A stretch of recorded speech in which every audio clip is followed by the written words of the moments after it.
La même société civile peut s'acheter en direct ou à l'intérieur d'un contrat d'assurance vie. On présente souvent la seconde option comme la plus habile, pour des raisons fiscales. L'enveloppe n'a pourtant rien de magique. Elle apporte des avantages et retire des libertés.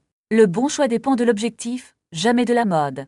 L'assurance vie apporte d'abord une fiscalité plus douce, avec un abattement annuel après 8 ans de détention. Elle apporte ensuite une liquidité contractuelle. C'est l'assureur qui reprend les parts, et non le marché. Elle apporte enfin un cadre de transmission avantageux. Sur le papier, l'argument se tient parfaitement.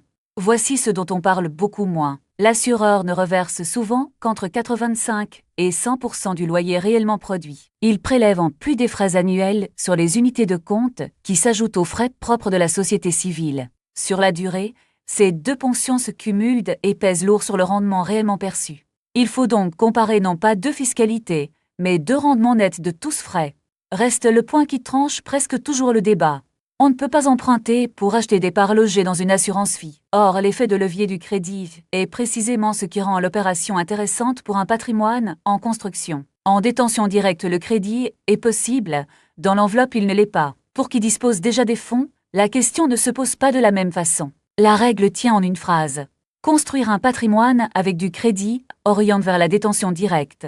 Placer une somme déjà disponible en cherchant un cadre fiscal plus doux oriente vers l'assurance vie. Ce contenu est informatif et ne constitue ni un conseil en investissement, ni une recommandation personnalisée. Tout placement comporte un risque de perte en capital. L'enveloppe n'est jamais la stratégie, elle n'en est que le contenant. C'est l'objectif qui choisit, et lui seul. Rendez-vous sur depfranceinvest.com.